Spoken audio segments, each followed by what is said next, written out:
Deus é amor. São João, na sua carta, ele traz essa definição: Deus é amor. Enquanto os filósofos se perderam na busca de uma definição de Deus, João, ele apresenta para nós a Deus na sua dimensão do seu amor. Deus é amor. E eu acredito que o primeiro e o fundamental anúncio que a igreja tem, a missão da igreja fundamental, é levar ao mundo, e o mundo espera da igreja esse anúncio: o amor de Deus. Deus é amor. Sobretudo nesses tempos em que a nossa humanidade assiste aos horrores da violência em que se comete em nome de Deus. Enquanto o mundo entra em colapso, a igreja está sendo convocada a se lançar em águas mais profundas para tornar visível o verdadeiro rosto de Deus, que foi revelado em Jesus de Nazaré. Mas transmitir essa certeza é preciso que os próprios evangelizadores sejam intimamente permeados por este amor, que tem que ser luz da sua vida. Para essa meta, pelo menos uma mínima parte disso aí, que eu pretendo nessa meditação. Ou seja, para poder transmitir o amor de Deus para o mundo que tem sede, que tem necessidade, nós evangelizadores precisamos estar permeados deste amor, não é? Não é somente um conceito, é uma experiência do amor de Deus. E só vivenciando essa experiência é que nós seremos aptos para poder testemunhar esse amor para um mundo que tem sede, para um mundo que clama por isso, não é? O Papa Bento XVI, numa das suas catequeses de preparação para o Ano da Fé, ele falou algo em 2012, 2013, que foi esse Ano da Fé. Ele, numa das suas audiências, ele apontou para nós uma realidade, um problema que hoje é muito grave. Então, ouçam o que ele diz. Hoje, nem sempre é fácil falar de paternidade, sobretudo no mundo ocidental. As famílias desagregadas, os compromissos de trabalho cada vez mais exigentes, as preocupações e muitas vezes as dificuldades de adaptar os balanços familiares e a invasão distraída das redes sociais no interior da vida cotidiana são alguns dos numerosos fatores que podem impedir uma relação tranquila e construtiva entre pais e filhos. Às vezes, a comunicação torna-se difícil, a confiança diminui e o relacionamento com a figura paterna pode tornar-se problemático. Assim, na ausência de um modelo de referência adequada, é difícil também imaginar Deus como um pai. Para quantos fizeram a experiência de um pai demasiado autoritário e inflexível, ou indiferente e pouco carinhoso, ou até mesmo ausente, não é fácil pensar com serenidade em Deus como pai e abandonar-se a Ele com confiança, não é? É muito interessante isso, porque, na verdade, a figura paterna, né, para o nosso mundo hoje, está bastante machucado isso, essa relação com o pai. Com o nosso pai aqui na Terra mesmo, né, existem problemas por causa disso, por causa da ausência do pai. Existem problemas também, às vezes, por causa da figura de um pai autoritário, que falou pouco, né, ou demonstrou pouco amor para nós e na nossa vida.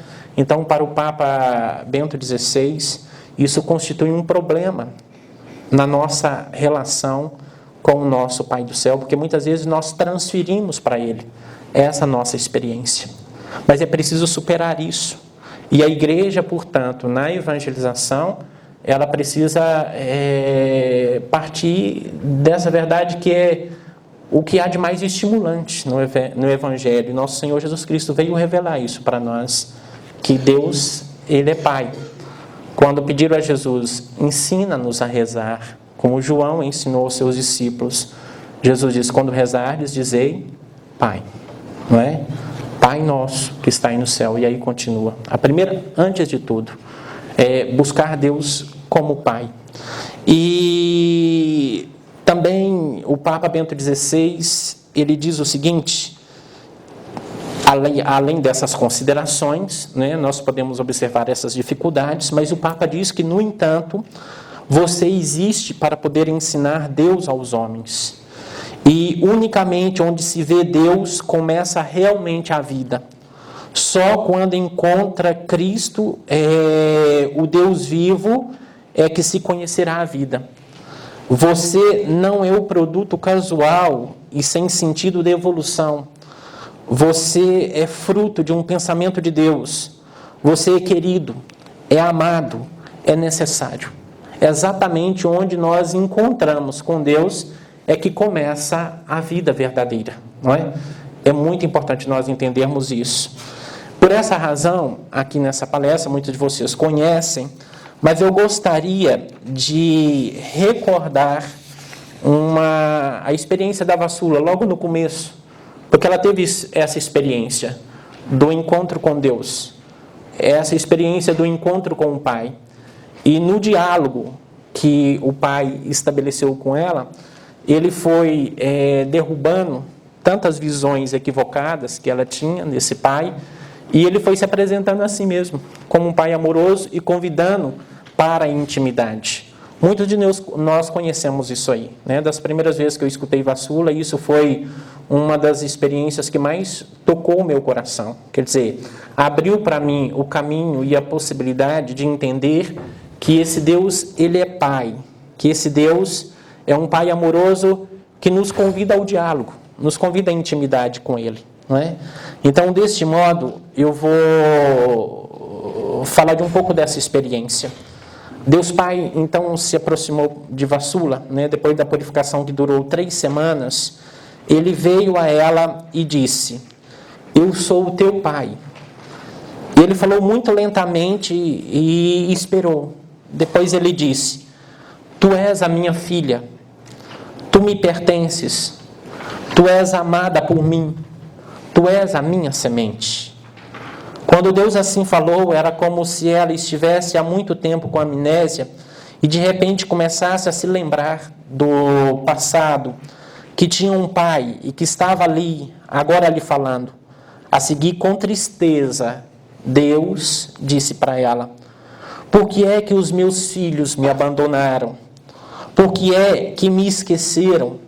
Será que eu mereço isso, Vassula? Depois Vassula, ela conta essa experiência, e eu vou citar as próprias palavras dela. Ela diz o seguinte, o que me chamou a atenção foi a simplicidade do Pai e a ternura da sua voz.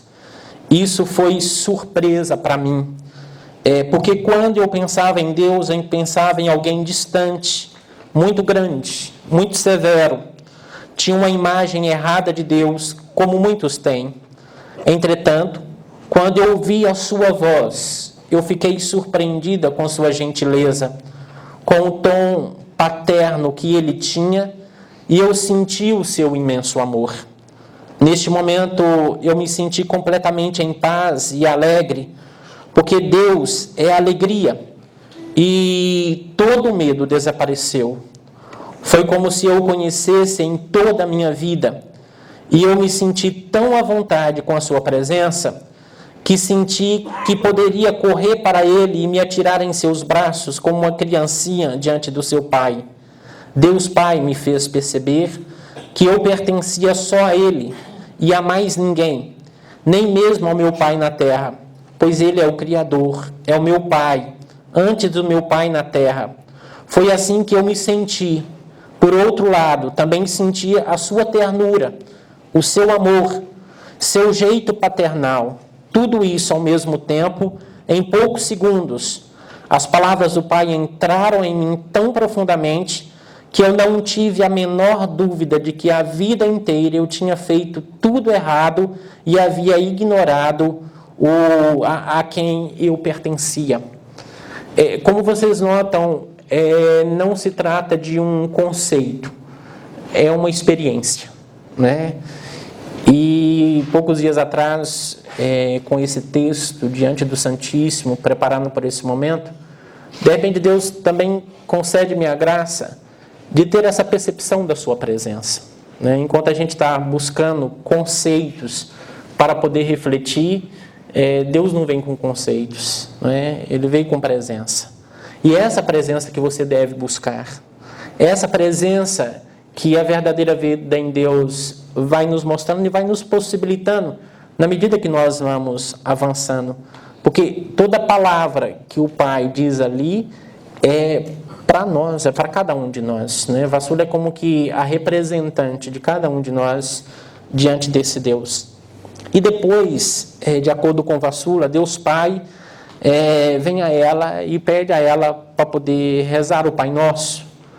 E as palavras dele foi o seguinte: eu gostaria que você rezasse o Pai Nosso para mim. Eu queria ouvir essa oração dirigida a mim.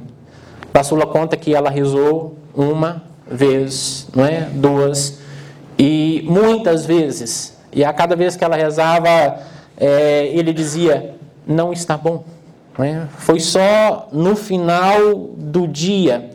Parece que a experiência começou às 9 horas, lá pelas 22 horas, isso foi durando o dia todo, quando ela rezou ao Pai, com essa percepção e essa experiência da presença, falando de coração a coração, foi quando ele disse para ela, isso mesmo, Vassula, agora está bom, é assim que eu quero que tu rezes, não é?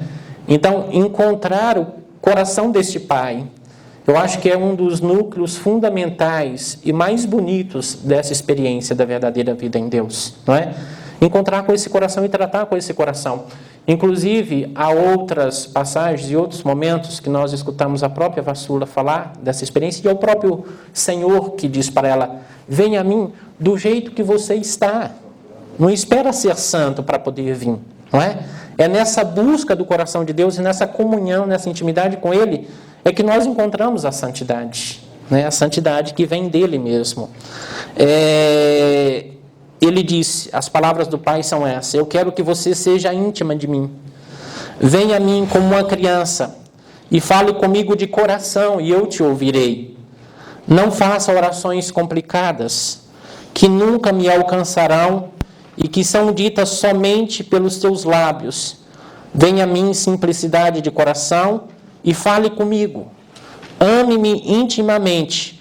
No entanto, nunca esqueça que eu sou santo. Não deveis ter medo de mim. Tende medos apenas se voltardes contra mim. Depois, mais tarde, de acordo com Vassula, o Pai voltou e disse para ela, você me ama, Vassula? É uma pergunta interessante que você deve deixar também vir para o seu coração e você deve colocar aí o seu nome. Você me ama? E quando nos pergunta assim, a nossa resposta também é imediata, né? Sim, Senhor, eu te amo. Vassula diz que também foi desse modo. Sim, Senhor, eu te amo. Mas ele não repreendeu. Ele não ficou zangado com ela. Ele só disse com muita delicadeza, ame-me mais, né? Me ame mais. Depois ela foi compreendendo isso e foi crescendo nesse amor. E eu gostaria de pegar um pouco das suas palavras, quando ela relata essa experiência. Ela diz o seguinte, o Pai é paterníssimo, é eterníssimo, é cheio de calor. O som de sua voz me fazia lembrar de um pai de família falando com seus filhos. Ele é eterno, ele é meigo, ele é sensível, cheio de compaixão, sempre pronto a perdoar.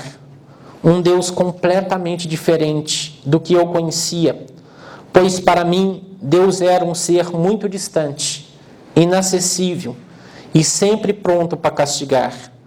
Nós perdemos totalmente a imagem de nosso Pai do céu. Parece que o mundo esqueceu de que tem um Pai no céu, que nos ama com um amor muito grande. Esqueceram Deus. Outros intelectualizaram Deus.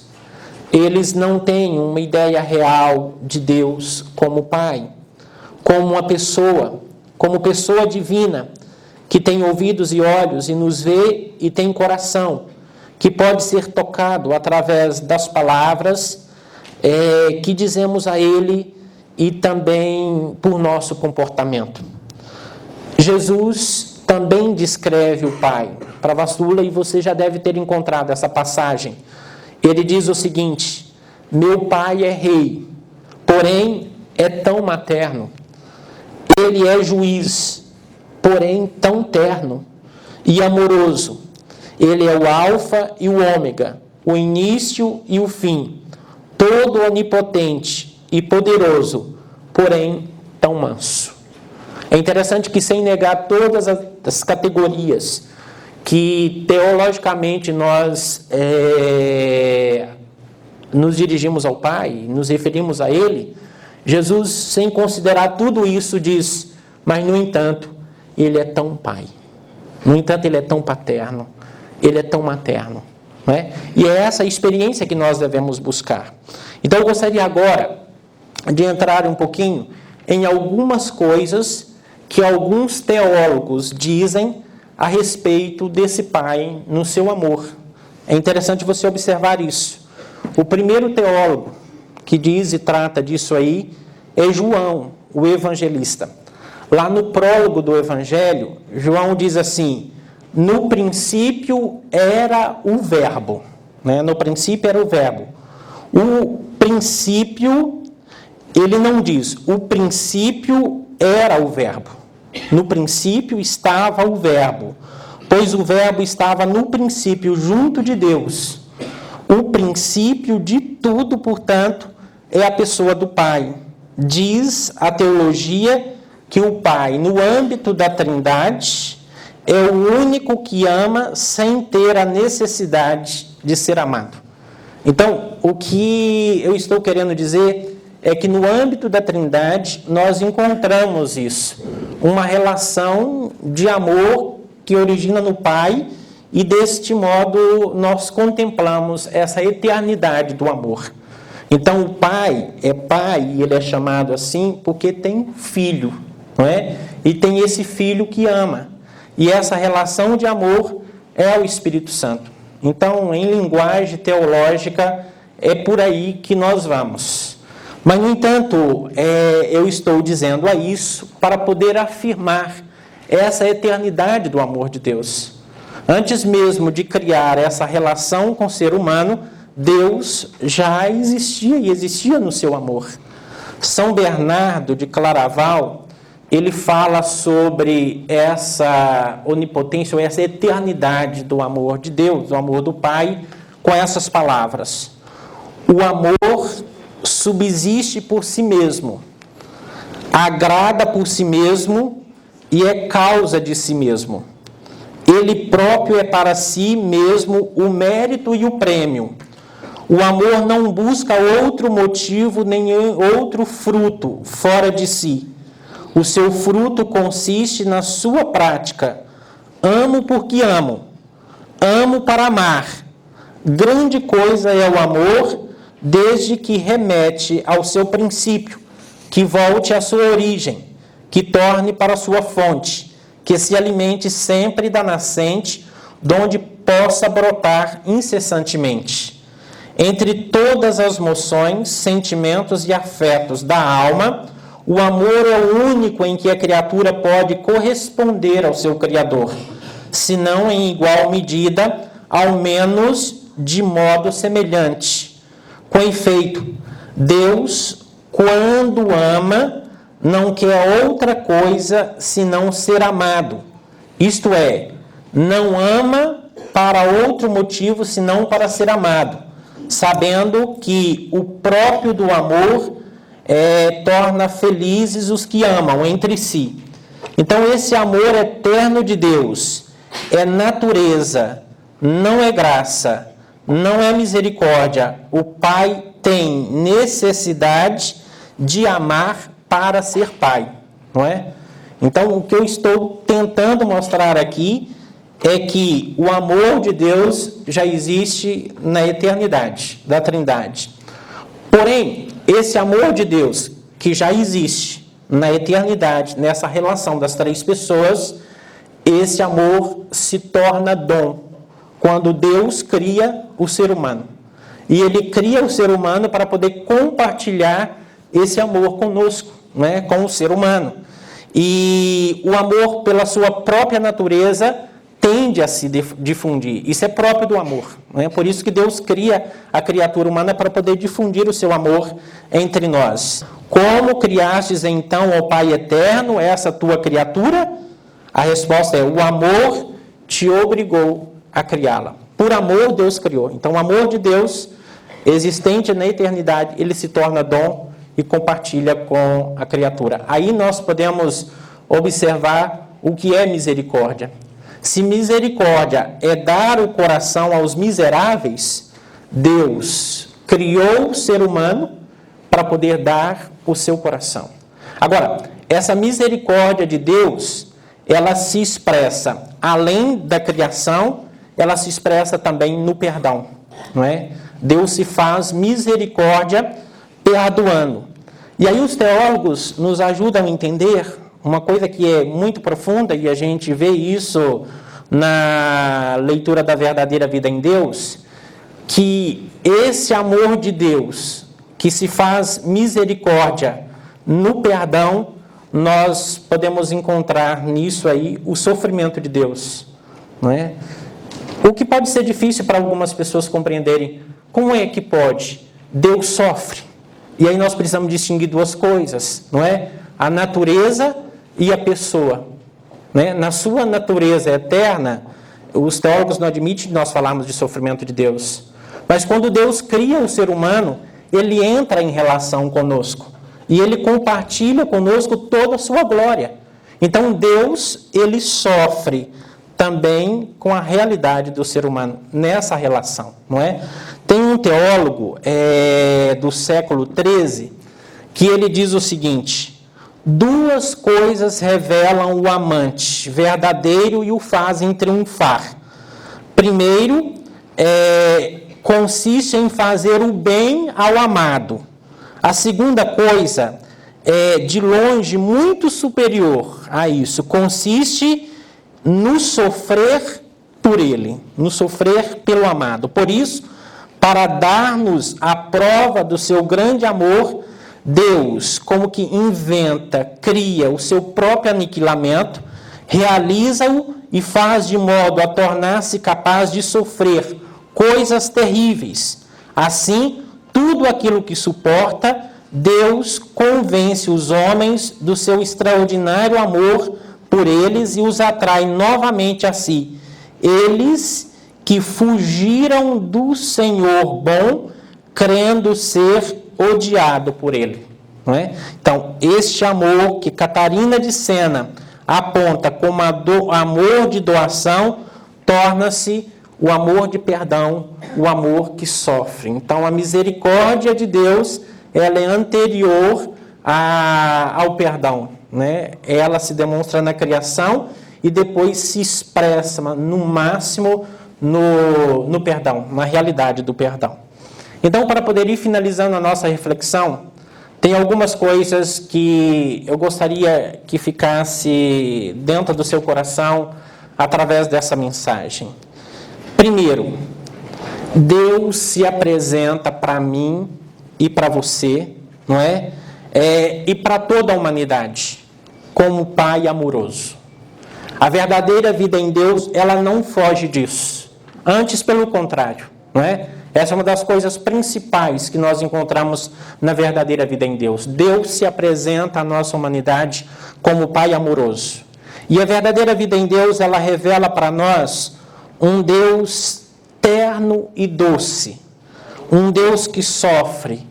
Um Deus que te ama de uma maneira pessoal e incondicional. Deus não coloca condição para poder te amar. Deus não coloca condição para nos amar. Deus nos ama de uma maneira pessoal e incondicional.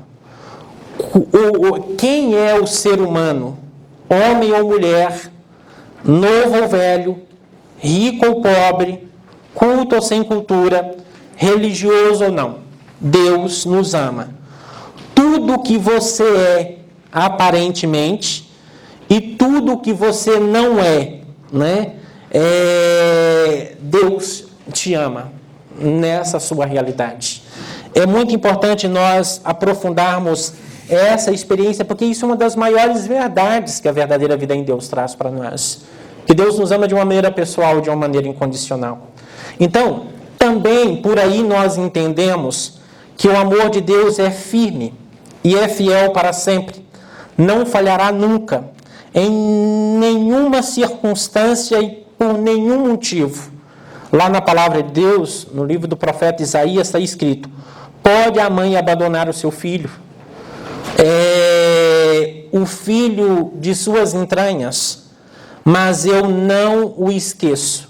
As montanhas, as colinas poderão mover-se, mas o meu amor não afastará jamais do seu lado.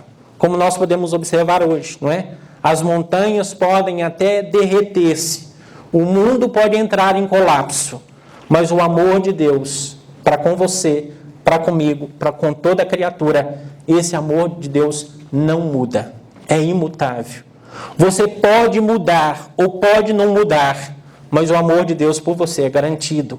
Gente, nós precisamos fazer essa experiência, nós precisamos ter essa certeza, porque é isso que nos torna testemunhos para o nosso mundo, não é? Testemunho de um pai amoroso, um pai que está nos procurando, um pai que está nos buscando. Desde o começo, né, ele te chamou a ter um relacionamento e uma comunhão pessoal de amizade com ele. Na verdadeira vida em Deus, nós encontramos as suas palavras: vem e eu quero ouvir o seu coração. Vem a mim como sois. Não espereis ser santos para depois vir a mim. Você é muito precioso e importante para mim, pessoalmente em sua história de vida, com a sua condição atual, com o seu rosto, com o seu nome próprio, com o seu estado de vida, com sua vocação. É desse jeito que Deus te chama, né? Então, que esse retiro ele possa contribuir para você reviver essa experiência, não é? O Papa Bento XVI, ele dizia na sua encíclica Deus Caritas Est, ele diz o seguinte, que na origem da vida cristã, o que existe não é uma opção por uma doutrina, ou uma opção por uma doutrina, mas a origem da vida cristã, ela consiste num acontecimento, que é um encontro com o amor de Deus, o encontro com Jesus Cristo, que muda os rumos da nossa vida e o rumo da nossa história.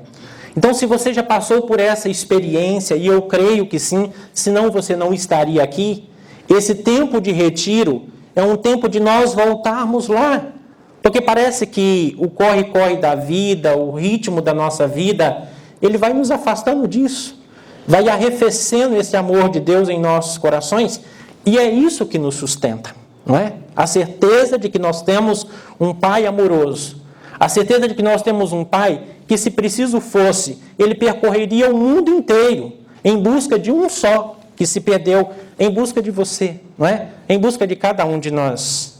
E agora eu finalizo a reflexão te convidando a escutar as palavras do próprio Pai, não é? Nós fizemos uma seleção de alguns textos da verdadeira vida em Deus.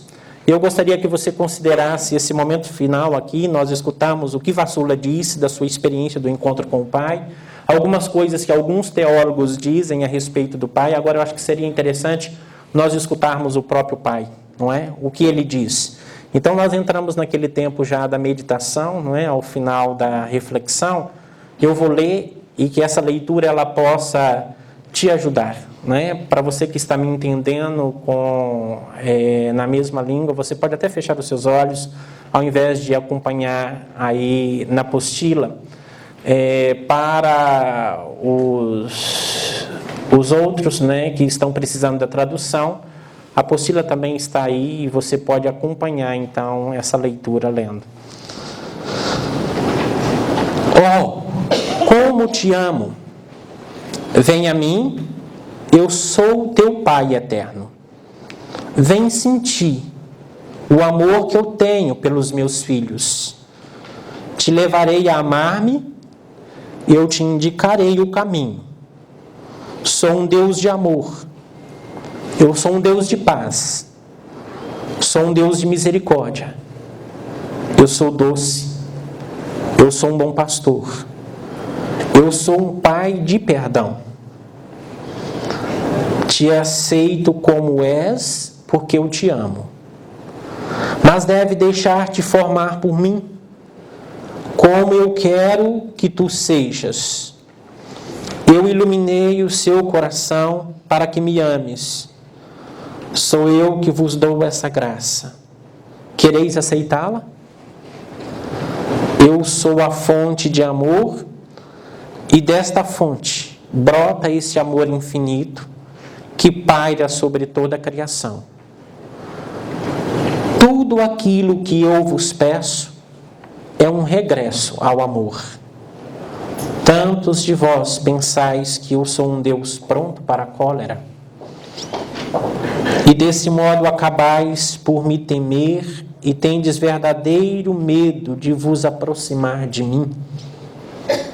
Outros julgam que eu sou inacessível, que gozo apenas de minha glória, sem nunca me preocupar convosco, e que os meus olhos estão apenas virados para os meus fiéis. E assim todos esses acabam por criar a imagem de um Deus dominado pela parcialidade. Não sabeis que quanto mais fracos e miseráveis sois, tanto mais eu vos procuro e vos amo?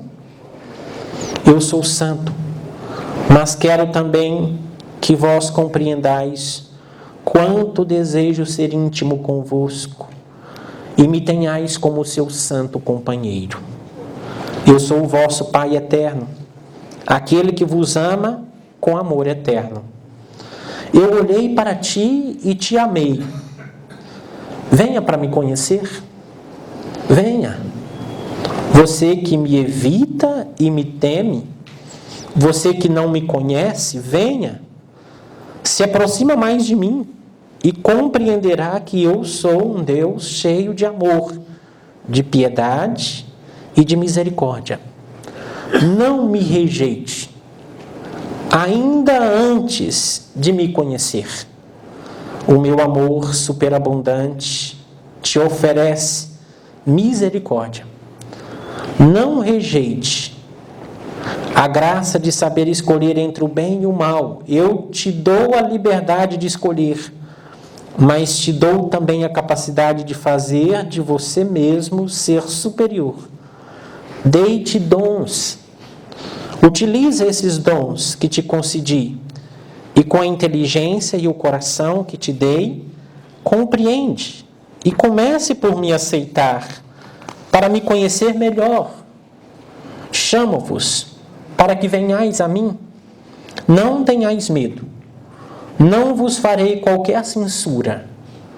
Não vos chamo para censurar os vossos pecados. Chamo-vos para me encontrardes, por um só minuto que seja. Vinde a mim, vós pobres almas, vinde ao meu encontro e aprendei a conhecer o vosso Pai amoroso. Ele mesmo vos nutrirá com o seu corpo, acalmará a vossa sede, com o seu sangue vos curará se fordes doentes, vos consolará se estiverdes aflitos, vos envolverá com o seu amor e vos aquecerá se tiverdes frio. Não me rejeiteis.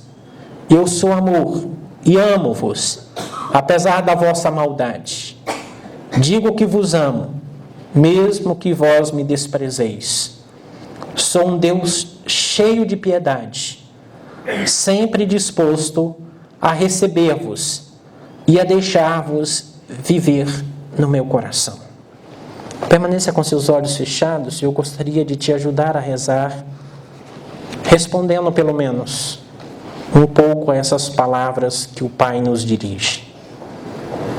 Pai, nós te pedimos perdão por deixá-lo esperar à nossa porta. Pai, obrigado pela sua misericórdia em nos criar e muito mais pela sua misericórdia em nos salvar. Pai, a dureza do nosso coração e da nossa humanidade te faz sofrer.